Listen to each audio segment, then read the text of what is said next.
Bismillahirrahmanirrahim. Assalamualaikum warahmatullahi wabarakatuh. Innal hamdalillah wahdah syahadatan an la ilaha illallah wahdahu la syarikalah wa anna Muhammadan abduhu wa rasuluhu la nabiyya ba'dah. Wassalatu wassalamu ala Rasulillah sayyidina Muhammad ibn Abdullah wa ala alihi wa sahbihi wa man tabi'ahu ila yaumil qiyamah. Ya Rabbana lakal hamdu kulluh wa lakal syukru kulluh kama yanbaghi li jalali wajhikal karim wa 'azimi sultanik. Qulillahumma malikal mulki tu'til mulka man tasha' wa tanzi'ul mulka mimman tasha' wa tu'izzu man tasha' wa tudhillu man tasha' bi yadikal khair innaka 'ala kulli syai'in qadir. Tulijul laila fin nahari wa tulijul nahara fil lail wa tukhrijul hayya minal mayyit wa tukhrijul mayyita minal hayy wa tarzuqu man tasha'u bighairi hisab. Wa qala ta'ala fil Qur'anil Karim a'udzu billahi as-sami'il 'alim minasy syaithanir rajim ya ayyuhalladzina amanu la tulhikum amwalukum wala auladukum 'an dzikrillah wa may yaf'al dzalika fa ulaika humul khasirun. Wa anfiqu mimma razaqnakum min qabli an ya'tiya ahadakumul maut fayaqula rabbi laula akhartani ila ajalin qarib fa asaddaqa wa akum minas salihin. Wa la yu'akhirallahu nafsan idza jaa ajaluha wallahu khabirum bima ta'malun. Sadaqallahul azim. Raditu billahi rabba wa bil islami dina wa bi Muhammadin nabiyya wa rasulah. Rabbi shrah li sadri wa yassir li amri wahlul 'uqdatam min lisani yafqahu qawli. Allahumma inni a'udzubika an adilla aw udalla an azilla aw uzalla an azlima aw uzlama an ajhala aw yujhala alayya. Alhamdulillah, senantiasa kita bersyukur, bertawakal hanya kepada Allah Subhanahu wa taala. Seterusnya kita berselawat kepada Rasulullah Muhammad sallallahu alaihi wasallam, keluarga dan sahabatnya. Ala kulli hal, di antara kesempurnaan nikmat Allah yang Allah berikan kepada kita adalah masih dipertemukannya kita dengan bulan suci Ramadan pada tahun ini. Semoga perjalanan kita di bulan suci ini pada tahun ini akan semakin lebih baik insyaallah. Jemaah insyaallah dimuliakan oleh Allah Subhanahu wa taala. Adapun tema yang akan kita angkat pada hari ini adalah tema terkait dengan harta. Harta adalah salah satu amanah yang Allah berikan kepada kita yang sering sekali ia menjadi fitnah untuk diri kita.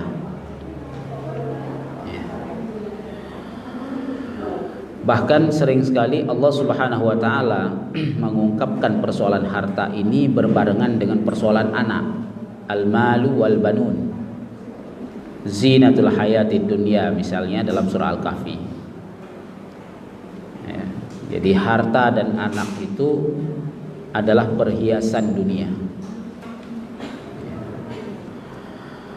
Sehingga salah satu hal yang diingatkan oleh Allah Subhanahu wa taala kepada kita di dalam surah Al-Munafikun pada 3 ayat terakhir adalah anak dan harta secara berbarengan. Ya ayyuhalladzina amanu la tulhikum amwalukum wa auladukum wala auladukum. Wahai orang-orang yang beriman, janganlah kamu dilalaikan oleh hartamu dan jangan pula engkau dilalaikan oleh anak-anakmu. An dzikrillah, dari mengingat Allah Subhanahu wa taala. Wa may yaf'al dzalika fa ulaika humul khasirun. Barang siapa yang melakukan hal yang demikian, terlalaikan kehidupannya dengan harta dan anaknya, maka sungguh dia adalah orang yang merugi. Wa anfiqu. Karena itu Allah perintahkan dengan kalimat fi'il amar. Wa anfiqu, infakkanlah. Mimma razaqnakum min qabli ay ya'tiya ahadakumul maut. Infakkanlah setiap apa yang Allah berikan kepadamu sebelum datangnya kematian kepadamu.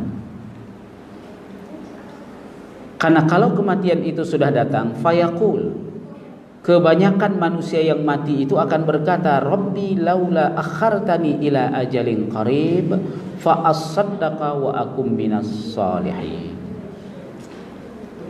Hal yang pertama yang diungkapkan oleh manusia ketika dia mati kepada Allah adalah, wahai Tuhanku, jikalaulah engkau takhirkan, engkau tunda kematianku, maka sungguh fa'as-saddaqa, aku akan bersedekah. Aku akan berbuat dengan hartaku. Aku akan berbuat dengan hartaku. Wa akum minas solihin, dan sungguh aku akan menjadi orang yang soleh nantinya. Wala yuakhirallahu nafsan idza jaa ajaluha wallahu khabirum bima ta'malun. Allah tahu semuanya. Kalaupun ditunda kematiannya, nggak jadi mati gitu, panjang lagi usianya, ya tetap sama aja. Karena manusia ini kalau sudah persoalan harta, janji tinggal janji. Sebelum laku ngomong, nih kalau laku ya Allah, sepertiganya ke sono, sekian ke sini. Begitu laku diingetin malah, kayaknya kemarin ada ngomong, enggak ngomong, enggak. Salah dengar kali lo. Itu. Jemaah insyaallah dimuliakan oleh Allah Subhanahu wa taala. Kita sering sekali mendengar ada kalimat sedekah, infak, wakaf, zakat, hibah, hadiah, wasiat, warisan. Semua ini terkait dengan harta. Ya. Semuanya terkait dengan harta. Yang pertama sedekah. Sedekah ini bahasa umum, dia tidak terkait dengan harta. Bisa jadi harta, tapi bisa jadi bukan. Dalilnya tabassum. Ya, barang siapa yang membuat orang lain tersenyum, dia tersenyum, membuat orang lain tersenyum, tabassamuka liwajhi akhika, sedekah, kata Rasulullah.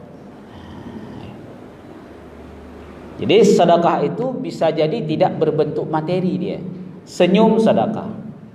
Wajah yang cerah ceria, senang dilihat orang, sedekah. Dirindukan kehadiran kita, sedekah. Setiap kata yang keluar menyejukkan, menenteramkan, menyenangkan, membahagiakan, membuat orang senang, bahagia, sejuk, orang damai hati mendengarnya, itu sedekah. Ilmu sedekah. Pikiran-pikiran yang cemerlang, sedekah. Ide-ide yang baik, sedekah. Nah, di antara sedekah itu ada bentuk materi. Nah, semua judul selain daripada judul sedekah, infak, zakat, wakaf, hadiah, hibah, wasiat, warisan dan sebagainya, itu semuanya include dalam satu bahasa sedekah. Nah, kalimat yang diucapkan oleh seseorang yang saat dia mati, ya, fa'as-saddaqa itu, ya semua itu. Bahwa kalau selama ini dia tidak pernah tersenyum, mau kasih senyum tuh orang. Bahwa kalau selama ini dia marah-marah terus, dia mau nggak marah. Bahwa selama ini kalau dia tidak pernah tampil membahagiakan orang, ia tampil membahagiakan, itu fa'as-saddaqa. Jadi bukan hanya berwujud harta. Kalau dia selama ini tidak bayar zakat, dia mau bayar zakat. Kalau selama ini dia tidak berinfak, dia mau berinfak. Kalau selama ini dia bantu orang miskin, fakir miskin, kemudian anak yatim dan sebagainya, dia ingin lakukan itu. Nah, itu fa'as-saddaqa. Dia menyesali kenapa sebelumnya dia tidak melakukan banyak kebaikan itu, padahal peluang-peluang itu semua ada di hadapannya. Maka dia berjanji kepada Allah, kalau engkau mentakhirkan, menunda kematianku, fa'as-saddaqa, saya akan melakukan semua kebaikan itu. Jemaah insyaallah dimuliakan oleh Allah Subhanahu wa taala. Nah, di antara tema-tema yang telah kita sebutkan tadi, hari ini kita fokus. Kalaupun nanti ada pertanyaan dengan tema yang lain, kita kembangkan di diskusi saja. Ya. Kita fokus di wakaf.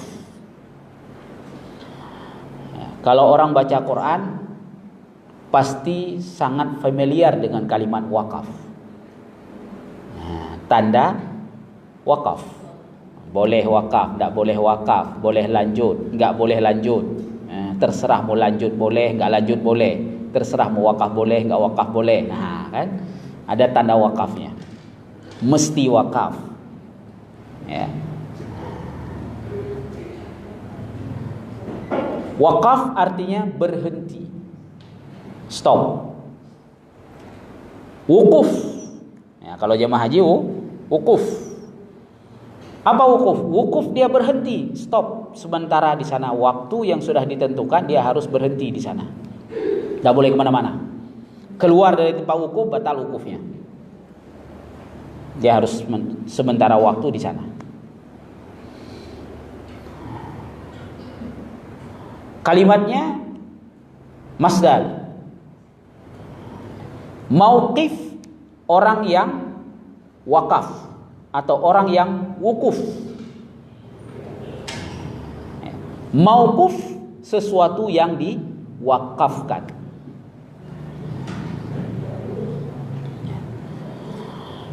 Itu secara literally bahasa.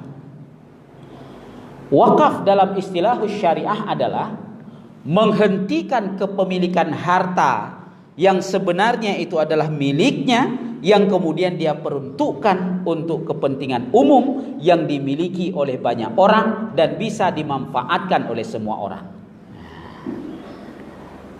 Ini wakaf secara syariah. Ini adalah milik dia, sah milik dia, pribadi, tidak bersyarikah, bukan milik bersama. Dia hentikan kepemilikannya untuk dirinya. Dia hentikan bukan hanya kepemilikan, tapi sekaligus manfaat dari harta itu dia hentikan untuk dirinya. Yang kemudian dia peruntukkan harta itu, benda itu, dan manfaat dari apa yang dia miliki itu kepada orang banyak.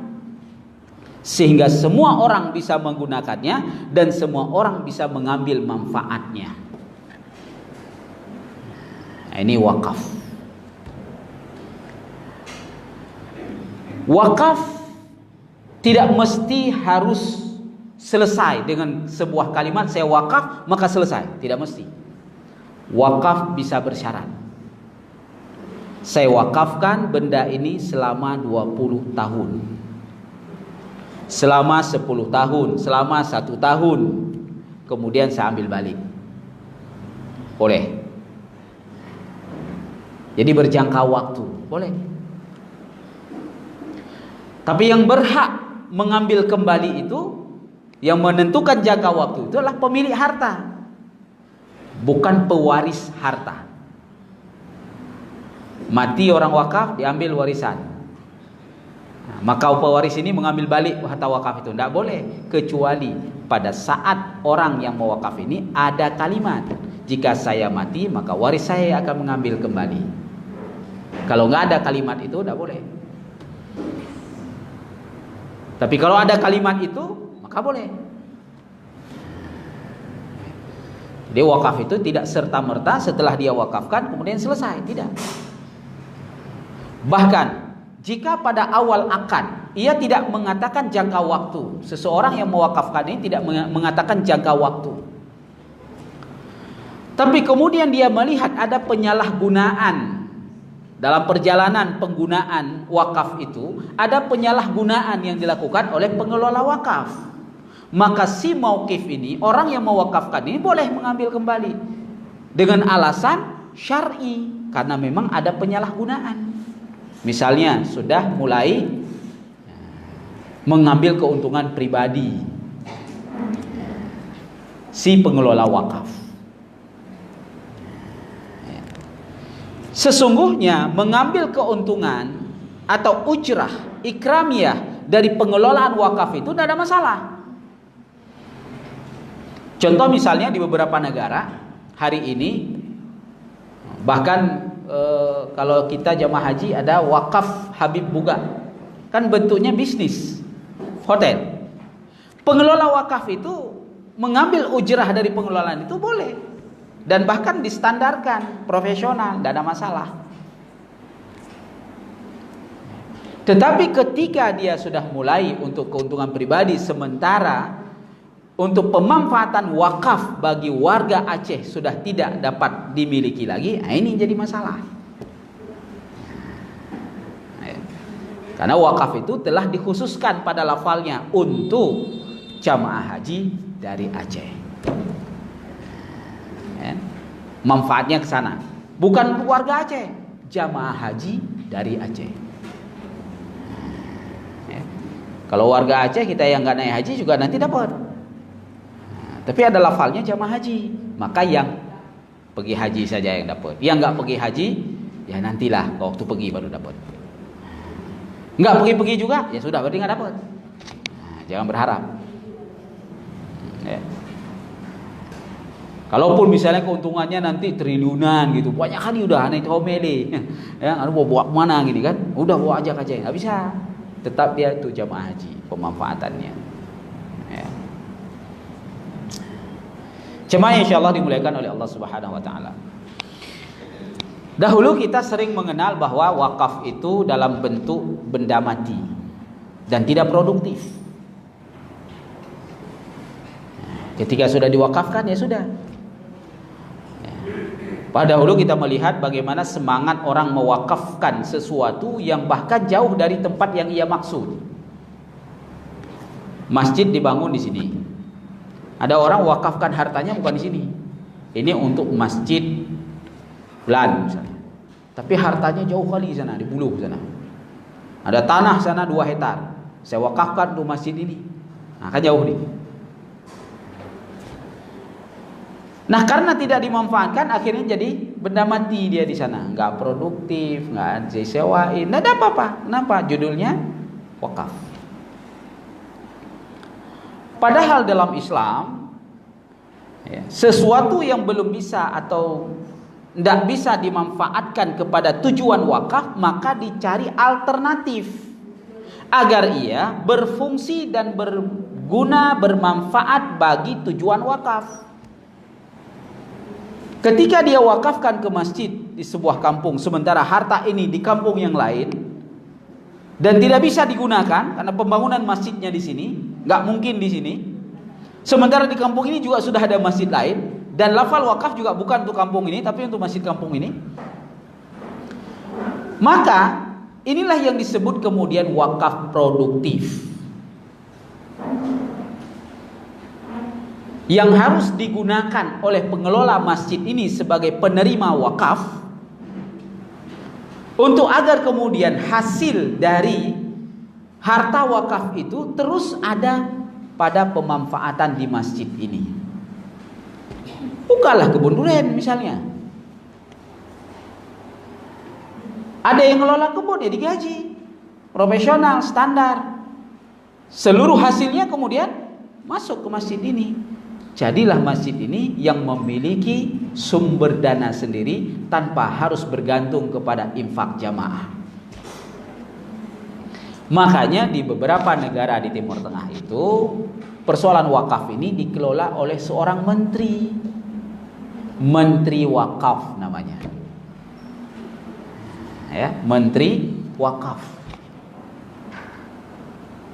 Sehingga seluruh harta wakaf itu di bawah koordinasi menteri.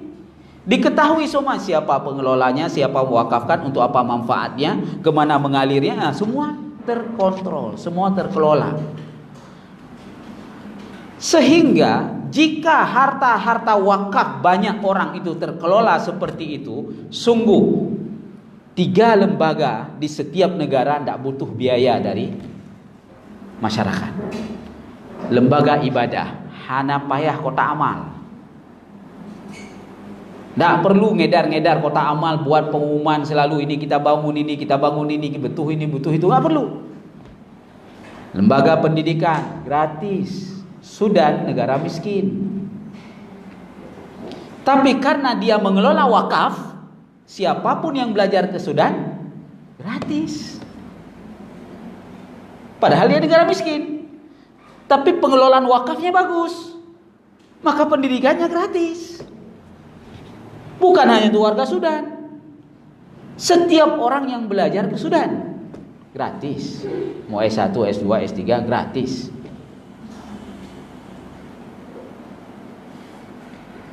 Kesehatan bisa gratis. Jadi 3 hal ini ya, rumah ibadah ya, tempat pendidikan, kesehatan bisa digratiskan oleh negara ketika negara mau mengelola wakaf dengan baik dan benar. Nah, apalagi kemudian saat kalau sudah terlembaga ya, ada kementeriannya, Kementerian Wakaf, tentu nanti akan masuk ke wakaf tunai. Arab Saudi misalnya, itu setiap bulan itu wakaf tunainya itu luar biasa. Orang cukup bersemangat memberikan wakaf tunai. Sehingga ketiga hal tadi semuanya masih bisa dibiayai dengan sangat baik. Bukan hanya misalnya pendidikan, bukan hanya pendidikannya yang gratis, bahkan mereka bisa mensubsidi orang yang belajarnya. Ya.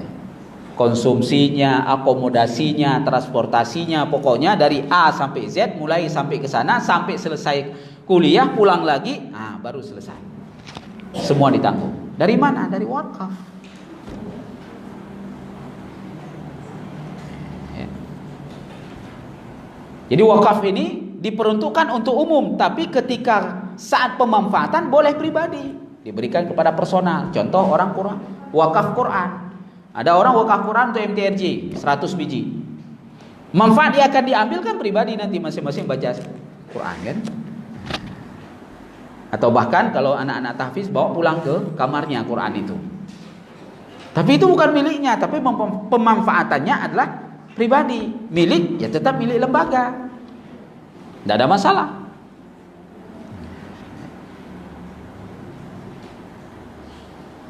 Jadi bukan hanya benda mati yang ditunaikan wakafnya, tetapi juga benda yang berharga, benda tunai dalam bentuk uang, boleh. Nah, ketika harta-harta wakaf itu tidak dikelola secara produktif, maka akan banyak yang dirugikan akhirnya. Seharusnya bisa dimanfaatin. Nah, misalnya Turki, hari ini Turki banyak membuat apartemen dan hotel wakaf.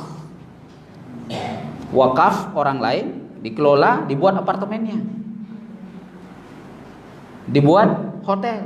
Penghasilannya untuk mana? Kepada tujuan wakaf. Para pengungsi. Ke Palestina. Jadi ada di sana Palestina, ada hotel, penghasilannya Palestina. Ada apartemen, penghasilannya Palestina. Nah, ini namanya produktif. Bisa juga wakaf itu dimanfaatkan untuk pertumbuhan ekonomi masyarakat. Dalam sebuah lembaga wakaf kemudian orang mewakafkan tunai, katakanlah misalnya 100 juta saya wakaf dalam tempo 10 tahun, ya, tolong dimanfaatkan wakaf ini. Maka kemudian dimanfaatkan wakaf itu misalnya untuk masyarakat yang ada di sekitarnya, agar dia produktif, ada hasil, sehingga berkembang. 10 juta jadi setelah 10 tahun jadi 30 juta misalnya. Sehingga saat orang ini mengambil balik wakafnya 10 juta itu, dari hasil 10 ini sudah ada 20 yang tumbuh lainnya, yang bisa dimanfaatkan melebihi daripada 10 juta pertama. Nah, ini produktif namanya. Maka wakaf itu jangan hanya dalam tanda kutip dikira bahwa memberi sesuatu ke masjid. Tidak boleh kemana-mana, nggak boleh diapa-apain. Tidak begitu dia. Nah, masjid juga ketika dia melihat begitu banyak harta wakaf sudah berkumpul pada dirinya, nah ini harus cerdas dia mengelola ini. Dibuat ekonomi apa gitu, buat koperasi, buat usaha, UMKM, buat.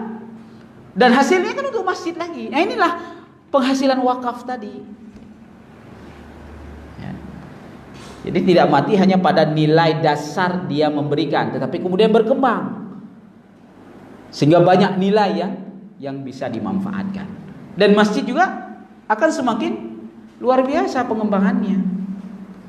Kalau hanya terus berharap tanpa mengembangkan, ya udah bergantung terus memang. Makanya bangun masjid lama kali bangunnya. Padahal orang ramai kali di sekitar itu. Orang kaya ramai, semua ramai. Ini lama selesainya. Mau pengadaan apa-apa lama. Buat pengumuman berulang-ulang, nggak kumpul-kumpul uangnya. Nah, seandainya wakaf ini diproduktifkan, ini luar biasa. Maka ketika misalnya kita di Indonesia belum ada pengelolaan wakaf secara terlembaga dengan baik dalam sebuah lembaga negara, nggak ada menterinya gitu. Maka tentunya masing-masing lembaga, apakah itu lembaga pendidikan, lembaga ibadah, lembaga kesehatan, membuat ada sub tentang pengelolaan wakaf ini. Sehingga anggotanya, jamaahnya, orang-orang yang bersimpati dengan lembaga itu akan mewakafkan hartanya di sana dan kemudian dia mengelola harta wakaf itu dengan baik. Dan si pengelola itu punya hak atas pengelolaan itu, tidak ada masalah, dibayar. Yang jangan mengambil keuntungan pribadi sepihak tanpa mempedulikan lagi manfaat dari tujuan orang yang mewakafkan. Tujuan yang diwakafkan tadi ini untuk pengembangan pendidikan. Nah, ini yang tidak boleh dilupakan. Bahwa itulah tujuannya dari semua hasil produktif ini untuk pendidikan. Tujuan dia untuk rumah ibadah. Nah, ini yang jangan dilupakan bahwa semua hasil produktif tadi untuk rumah ibadah. Nah, ketika itu udah nggak ada lagi, misalnya udah keuntungan pribadi aja, nah si muwakif itu boleh menghentikan wakafnya, cabut balik. Nah, kita juga pernah mendengar wakaf itu tidak boleh dalam bentuk barang yang usang. Artinya seperti baju misalnya atau apalah gitu. Ternyata dalil menyebutkan cukup banyak kepada kita tentang bolehnya mewakafkan sesuatu yang dia nanti akan buruk, akan usang. Hadis dari Khalid. Ketika Khalid bin Walid radhiyallahu anhu mewakafkan baju perangnya, pedangnya, kudanya, ya. Maka siapapun yang ikut berperang boleh mengambil dan memakai menggunakan pedang Khalid, baju Khalid dan kuda Khalid. Tidak lama kemudian kuda itu mati, kan habis. Pedang itu pun rusak, baju itu pun tidak bisa pakai lagi. Dan Rasulullah SAW ketika Khalid mewakafkan itu tidak ngomong apa-apa, menunjukkan bahwa boleh mewakafkan itu. Cuma ketika diwakafkan artinya banyak orang yang bisa menggunakannya. Maka kalau baju kayak gini kita wakafkan, tidak mungkin kan gitu. Nah, kalau di masjid ada baju imam, baju khatib, baju jubahnya kan, yang dia pakai ketika jadi imam, dia pakai ketika dia, itu rame-rame pakainya. Siapa yang jadi imam pakai, siapa yang jadi khatib pakai. Nah, itu boleh, tidak ada masalah. Nah, kan? Penggunaannya jelas, rame di situ. Ini saya wakafkan untuk imam masjid ini. Nah, udah. Ini saya wakafkan untuk khatib masjid ini, muazin masjid ini. Siapa aja di situ. Yang mau pakai, yang nggak mau pakai ya sudah, kan gitu. Yang jelas dicuci. Yang pula 3 bulan nggak dicuci. Apalagi musim corona kemarin kan. Baik. Cuma insyaallah dimuliakan oleh Allah Subhanahu wa taala. Jadi tentang ada yang menyatakan tidak boleh, itu tidak ada. Bahwa wakaf itu boleh dalam bentuk apa saja. Dan bahkan hadis Rasulullah SAW yang sangat terkenal tentang wakaf ya, sumur diwakafkan ya. Nah, kalau air, nah ini yang dalam mazhab Syafi'i dikatakan tidak ada wakaf air. Karena kalau air begitu diminum habis. Kalau sumur dia produktif mengeluarkan air. Tapi kalau langsung airnya diwakafkan, itu sedekah namanya. Itu infak namanya, bukan wakaf. Karena begitu diminum selesai. Sama dengan memberi baju untuk pribadi tadi, itu bukan wakaf. Ya. Nah, itu hadiah baju. Ya. Sedekah baju. Karena yang menggunakan cuma satu orang. Bukan wakaf baju namanya. Karena kalau wakaf bukan untuk pribadi, untuk lembaga umum dia. Kalau pribadi, hadiah, wasiat, Ya, kalau wasiat bisa dua-dua dia. Ya, kemudian hibah, infak, nah, itu bisa untuk pribadi.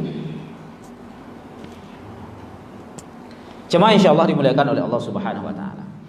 Maka dengan fenomena akhir zaman seperti ini, hal yang seharusnya kita lakukan sebagaimana para negara-negara sudah melakukannya di Arab Saudi, Kuwait, Qatar, ya, Mesir, mereka bahkan memiliki undang-undang, bukan sekedar perpres, tapi undang-undang memang, karena ada kementeriannya, ada undang-undang tentang wakaf, dikelola dengan sangat baik, dan sudah saatnya kita juga mengelola itu. Masjid sudah saatnya mengelola wakaf agar wakaf ini produktif, sehingga dia tidak bergantung dengan orang. Jadi perlu apa-apa, apalagi hal-hal kecil, nggak perlulah diumumkan gitu kan. Ada hal kecil yang mau digunakan, udah ada duit nih, gimana caranya? Nah, tapi kalau ada pengelolaan wakaf produktif, nggak bingung lagi. Bahkan hal yang besar pun bisa diselesaikan, apalagi yang kecil. Lembaga pendidikan juga demikian. Jangan hanya berharap terus dari infak orang, mana lagi buat lagi pengumuman ini lagi. Tapi ketika ada pengelolaan wakaf, bisa diselesaikan.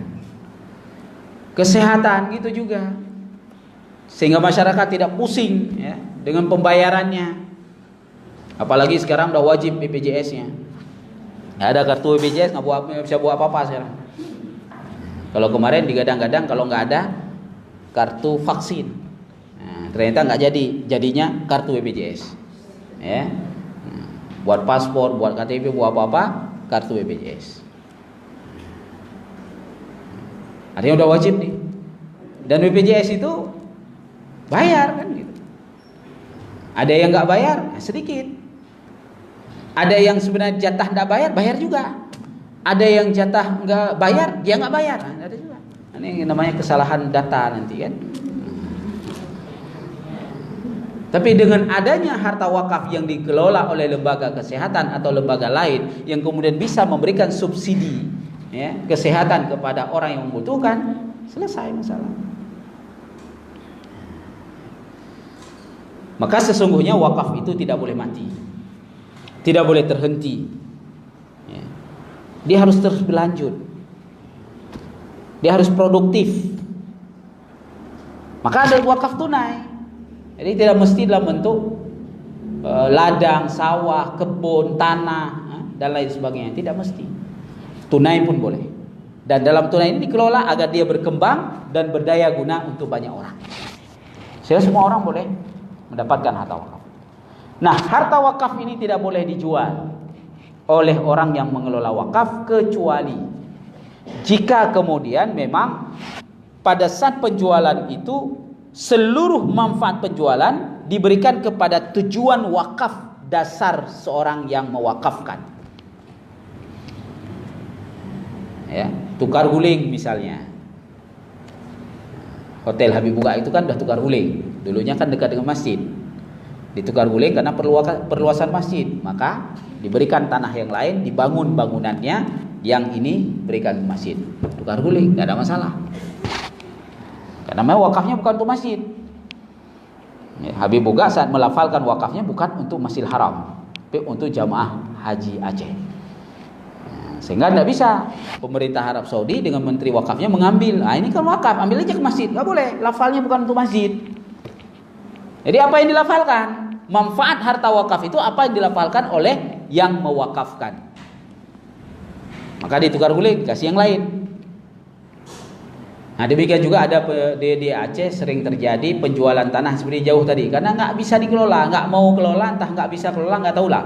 Ya, ada tanah yang jauh untuk masjid yang jauh, ya, kemudian udahlah daripada nggak ada manfaatnya kita jual aja untuk bangun masjid, boleh.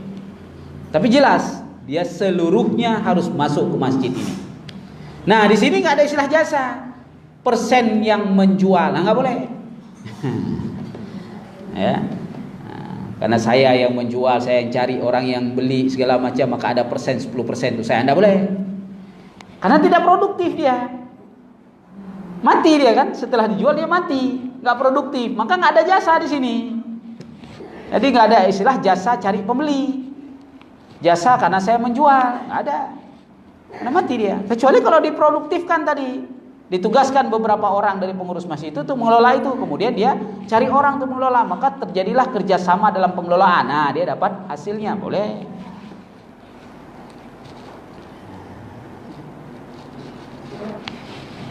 Cuma insya Allah dimuliakan oleh Allah Subhanahu Wa Taala.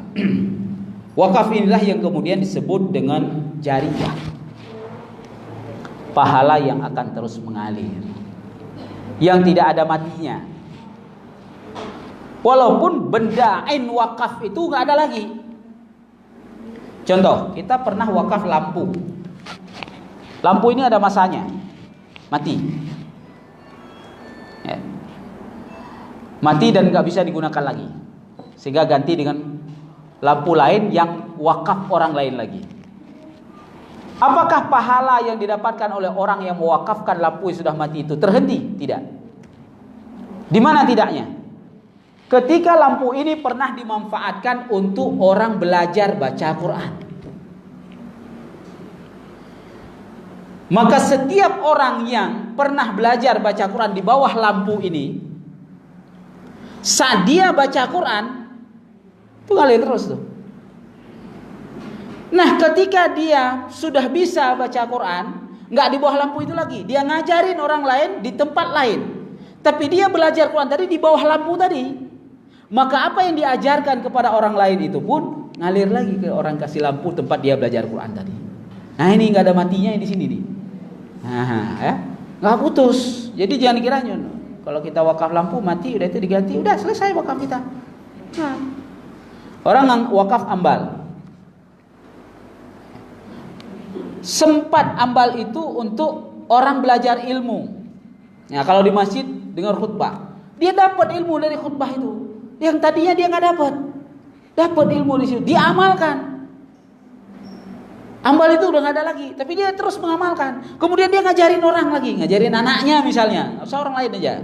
Dia ngajarin anaknya dengan amal itu, anaknya ngamal lagi. Nah, ini terus ini orang yang dia duduk di atas ambal tadi itu, asal ilmu dia dapatkan, yang kemudian diajarkan kepada orang lain dan dia amalkan, nah ini terus ngalir, tetap. Jadi jangan dikira kalau wakaf barang yang usang selesai pahalanya. Nah, nggak ada matinya pahalanya itu. Ini terus dia. Walaupun barangnya udah nggak ada lagi. Apalagi kalau wakafnya produktif. Itu nyambungnya nggak tahu kita sampai kemana itu dah tuh. Kalau wakafnya produktif. Sambung nyambung terus sampai kiamat masih ada pahala kita. Cuma insya Allah dimuliakan oleh Allah Subhanahu wa Ta'ala. Sama juga dengan mewakafkan Al-Quran. Al-Quran ini usang, nggak bisa dipakai lagi. Kemudian lembarannya udah copot, Qurannya udah inilah, udah buruk. Ada masanya dia, karena ini kertas kan? Nah, orang yang membaca ini kemudian dia mengajarkan orang baca. Setiap orang yang dia ajarkan membaca, apalagi kalau dia menghafalnya, maka selama itu pula kita dapat terus pahala dari Quran itu. Walaupun Qurannya udah nggak ada lagi, tapi orang ini hafal Qurannya dari Quran ini, orang ini belajar Qurannya dari Quran ini. Kemudian diajarkan dengan Quran yang lain gitu, tapi dia belajarnya dari Quran ini.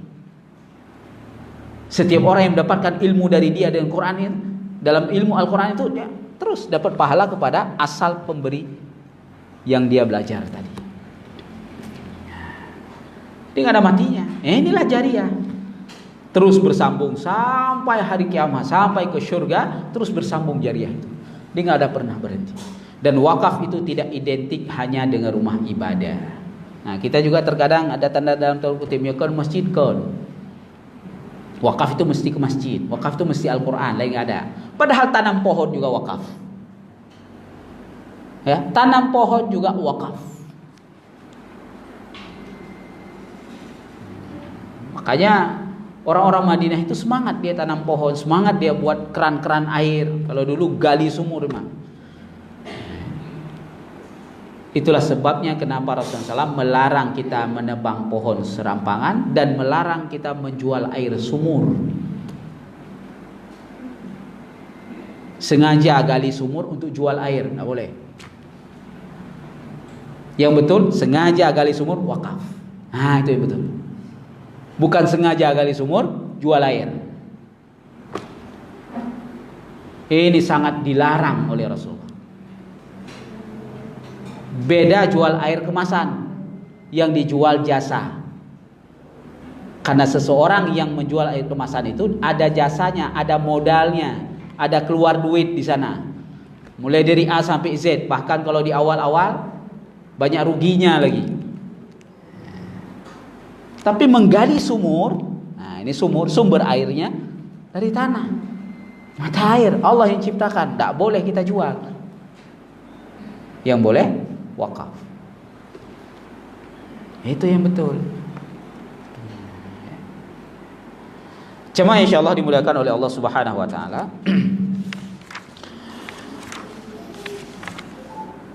Ya, ini mungkin sebagai mukaddimah awal ya, penjelasan tentang bagaimana dan wakaf dan pengelolaannya diproduktifkan ya, mulai wakaf benda, tunai dan sebagainya. Mudah-mudahan ada manfaatnya. Saya kira itu saja sebagai awal dan kita akan mengembangkan dalam diskusi nanti insyaallah ya. Aku qouli hadza wa astaghfirullah li wa lakum.